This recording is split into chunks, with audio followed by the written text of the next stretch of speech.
जय श्री कृष्णा। कैसे हैं आप लोग? फ्रेंड्स, आज हम चर्चा करने जा रहे हैं मंगलदेव से संबंधित। मंगलदेव जिन्होंने कि वर्ष के आरंभ से ही आपके लिए काफ़ी सारी निगेटिविटी बना रखी थी, आपके लिए एक विषम परिस्थिति का निर्माण कर रखा था। और ये आपके लिए ही नहीं, समस्त 12 राशियों के लिए संबंधित भाव से संबंधित विशेष गोचर हो रहा था, जो कि हर राशि के लिए संबंधित भाव में बहुत ही ज़्यादा कष्ट उत्पन्न कर रहा था। ऐसे में मंगल का यह राशि परिवर्तन और उसके तुरंत बाद नक्षत्र परिवर्तन काफ़ी ज़्यादा आपके लिए ऊंचाई कारक स्थितियों का निर्माण करेगा, क्योंकि पिछले समय में आपने देखा आजीविका और कर्म का षडाष्टक योग, जिस तरीके से देखिए सभी योग जो होते हैं शत्रुवत या मित्रवत कार्य करते हैं, उसी प्रकार से ये आजीविका और कर्म का षडाष्टक योग बना हुआ था। मंगल जहाँ सेनापति हैं वहीं इनके प्रभाव बहुत बड़े हैं। गुरु और शनि के बाद अगर कहें तो ये तृतीय ऐसे ग्रह बन जाते हैं जिनके पास सबसे ज़्यादा कारक चीज़ें होती हैं। तो ऐसे में मंगल का ये जो नक्षत्र परिवर्तन होने जा रहा है, जैसा कि पिछले नक्षत्र वीडियो में मैंने आपको बताया था कि ये विशाखा नक्षत्र से गोचर कर रहे थे। विशाखा नक्षत्र में इन्होंने काफ़ी ज़्यादा अपनी निगेटिविटी को समाप्त किया। उसी क्रम में अब इनका जो नक्षत्र परिवर्तन हो रहा है वो अनुराधा नक्षत्र से होने जा रहा है। और अनुराधा नक्षत्र जो कि 30 अक्टूबर को होगा, में प्रवेश करने पर इनके प्रभाव आपके लिए किस तरीके से रहने वाले हैं, क्या ये इफेक्ट आपके लिए लेकर आएंगे, इन सभी विषयों पर पूर्ण रूपेण चर्चा को आगे बढ़ाएंगे। लेकिन देखिए क्या है कि जो विषमताएं उत्पन्न हुई थी वो आपके आजीविका के ही कार्यों से उत्पन्न हुई थी, क्योंकि शनि के साथ षडाष्टक योग, और शनि बहुत ही मेजर प्लेनेट माने जाते हैं, क्योंकि शनि के पास देखिए दूरदर्शिता के साथ साथ आपके लिए कर्म भी है, क्योंकि यह कर्मठता को ही दिखाते हैं। जो जितने ज़्यादा कठिन परिश्रम अपनी आजीविका से संबंधित कर लेता है उसके जीवन में उतनी ही ज़्यादा खुशियाँ उत्पन्न कर देते हैं, क्योंकि सबसे बड़े निगेटिविटी कारक ग्रह भी माने जाते हैं और सबसे बड़े देने वाले भी माने जाते हैं। विशेषतः इन दोनों ही ग्रहों को पाप ग्रहों की संज्ञा में रखा जाता है, चाहे वो शनि हो या राहु हो। मंगल क्रूर ग्रह की श्रेणी में आते हैं। मंगल क्या है, चीज़ों को आपके धीरे धीरे नहीं हटाते हैं बल्कि पूरा ही आपके लिए तोड़ देते हैं। सपोज कीजिए कहीं आप जॉब के लिए जा रहे हैं, आपने इंटरव्यू दिया, अगर किसी अन्य ग्रह के माध्यम से होगा तो क्या होगा कि आपको कह दिया जाएगा कि हम कॉल आपको बैक कर देंगे या आपको बुला लेंगे जब हमें आवश्यकता होगी। यानी वहाँ पर उन्होंने हमें निश्चित उत्तर नहीं दिया, एक आस भी बनी हुई है और एक मन में दुविधा भी है। लेकिन मंगल का क्या होता है, तुरंत आपको बता दिया जाता है कि आप रिजेक्ट हो गए हैं या सिलेक्ट हो गए हैं, दोनों ही स्थितियाँ होती हैं। तो ऐसे में इनका जो ये षडाष्टक योग था, इसके समाप्त होने के बाद, क्योंकि इन्होंने जैसे पिछले समय में कोई भी ग्रह है एकदम से अपना शुभता में नहीं आता है। क्यों? क्योंकि जैसे एक उदाहरण के तौर पर तीव्र गति से चलती हुई ट्रेन को अगर हम एकदम से ब्रेक लगा देंगे तो वहाँ पर क्या होगा, एक दुर्घटना की स्थिति उत्पन्न हो जाएगी, असंतुलन उत्पन्न हो जाएगा। इसी असंतुलन को रोकने के लिए ग्रह जो है धीरे धीरे, चाहे अशुभता की ओर या शुभता की ओर, अगर राहु को छोड़ दे तो, क्योंकि राहु और अष्टम भाव दोनों ही अचानक का कारकत्व रखते हैं। अष्टम भाव से संबंधित ग्रह या अष्टम भाव विशेष आपके लिए अचानक की चीज़ों को उत्पन्न करने का कार्य करते हैं।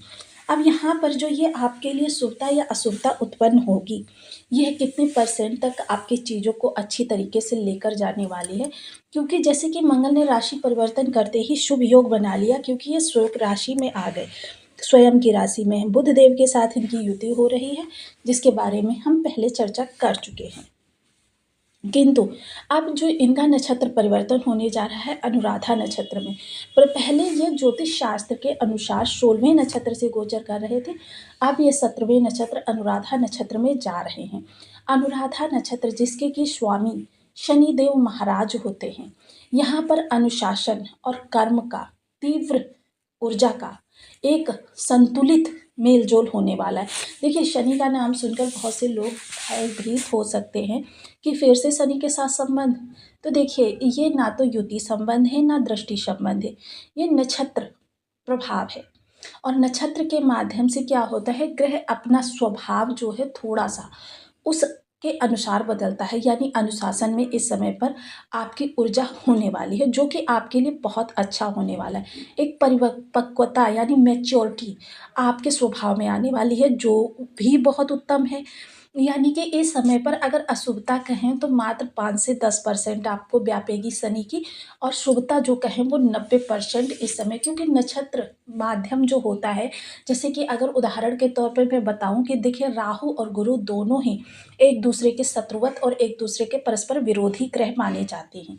लेकिन जब इनका नक्षत्र संबंध होता है, चाहे राहु के नक्षत्र में गुरु आ जाए या गुरु के नक्षत्र में राहु आ जाए, दोनों ही अवस्थाओं में यह बहुत ही अच्छा योग माना जाता है। यानी कि तीव्र बुद्धि चालाकी आपकी सात्विकता से जुड़ जाती है। इसी तरीके से यहाँ अनुशासन और दूरदर्शिता आपके पराक्रम से जुड़ जाएगी, जो कि आपके लिए बहुत ही अच्छा होने जा रहा है। तो आइए इसी चर्चा को नवांश के माध्यम से भी विस्तार से समझ लेते हैं। बनी रहिए हमारे साथ इस वीडियो में, अंत तक आपको बहुत कुछ जानने के लिए मिलेगा। वीडियो बहुत ज्ञानवर्धक होने जा रहा है। यदि आपके लग्न में 2 नंबर बना हुआ है तो ये राशिफल आपके लिए है। यदि कुंडली में कहीं भी चंद्रमा के साथ 2 नंबर बना हुआ है तो ये राशिफल आपके लिए। कुंडली ना होने की स्थिति में आप इसे नाम राशि से भी देख सकते हैं। यदि अभी तक आपने अपने इस चैनल को सब्सक्राइब नहीं किया है तो प्लीज़ सब्सक्राइब कर लीजिए, वीडियो को लाइक कर दीजिए, चैनल को शेयर कर दीजिए। इससे होगा क्या कि हमारे आने वाले हर वीडियो की नोटिफिकेशन मिल सकेगी आपको सबसे पहले। एक प्यारा सा कमेंट करना बिल्कुल ना भूलें। कमेंट से हमें बहुत मोटिवेशन मिलता है, हौसला मिलता है, और ये पता चलता है कि आप और क्या जानना चाहते हैं।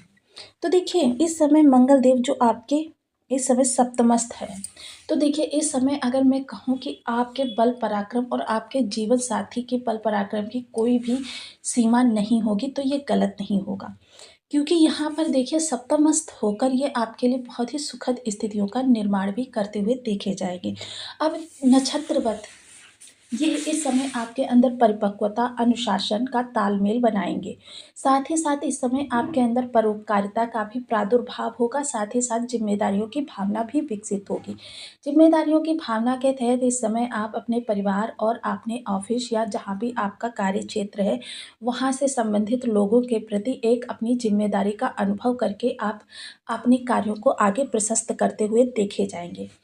अब यहाँ पर अगर, क्योंकि प्रत्येक नक्षत्र जो होता है उसमें 4 नवांशों का ग्रह भोग करता है, जिसमें से प्रथम नवांश जो होगा वह सिंह का नवांश होगा, यानी आपके सुख भाव के स्वामी का नवांश होगा, जो कि हम सभी लोग जानते हैं कि सूर्य और मंगल दोनों ही बहुत अच्छे प्रभाव देते हैं जब एक दूसरे के संबंध में आते हैं।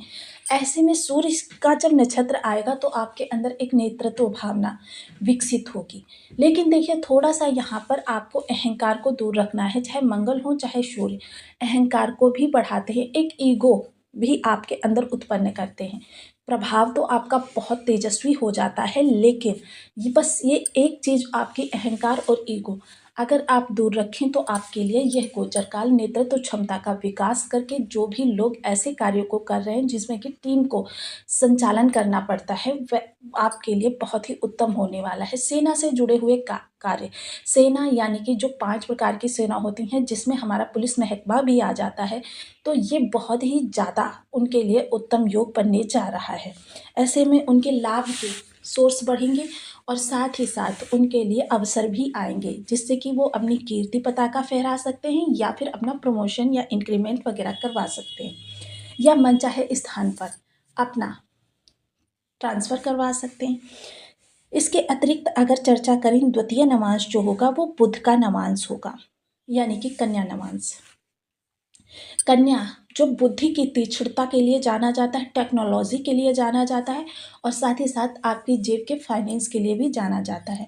आपके कार्यों से जुड़ी हुई जो आपकी फाइनेंस संबंधी समस्याएं हैं, अपनी ही बुद्धि की तीव्रता के कारण इस समय पर आप उनको अपने फेवर में कर लेंगे, यानी आपकी जो भी फाइनेंस संबंधी दिक्कतें अभी तक आ रही थी उनको दूर करने में अब आप सक्षम होंगे।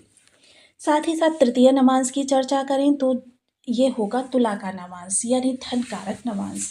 तो देखिए क्योंकि तुला राशि जो है धन के साथ साथ एक बैलेंस की भी राशि है। ऐसे में जब ये तुला का नवांश का भोग करेंगे तो देखिए धन तो होगा ही, लेकिन साथ ही साथ आपकी जो जिम्मेदारियां बढ़ रही हैं, जैसे कि हमने आपको बताया कि इस समय पर जब तक आपका मंगल इस नक्षत्र में गोचर करता हुआ दिखाई देगा। आप थोड़ा-सा परोपकारी और ज़िम्मेदारी समझने वाले अनुशासित व्यक्ति हो सकते हैं।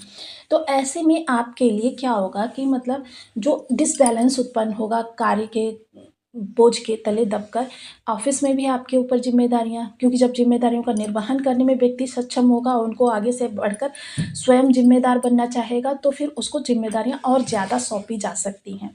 जिसकी वजह से जो जो ये कार्यभार की वजह से जो आपके असंतुलन उत्पन्न होगा, उसको बैलेंस करने में यह समय काल आपका काफ़ी सहायक सिद्ध होने वाला है।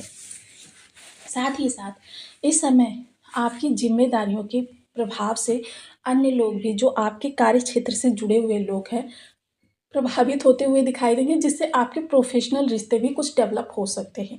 जब ये प्रोफ़ेशनल रिश्ते आपके बढ़ेंगे तो आपके लिए अवसर भी बहुत ज़्यादा बढ़ेंगे। यानी अवसरों की इस समय पर आपके सामने भरमार होने वाली है, सांकेतिक माध्यम से या फिर प्रत्यक्षिक माध्यम से। तो आपके लिए यह समय काल भी काफ़ी उत्तम रहने वाला है। चतुर्थ नवांश यानी मंगल स्वयं के नवांश से गोचर करेंगे। वृश्चिक नवांश से वृश्चिक नवांश जैसे कि देखिए तेज तर्रार और एकदम से डंक मारने वाला प्रतीक चिन्ह है इनका। उसी हिसाब से देखिए घात लगाकर वार करना आपकी प्रवृत्ति जो कि कर्म क्षेत्र के लिए बहुत अच्छी है। यानी कि अगर किसी से आप आहत हो जाएं या किसी चीज़ को आप प्राप्त करना चाहें तो उसके लिए आपको अवसर की घात भी लगानी पड़ती है।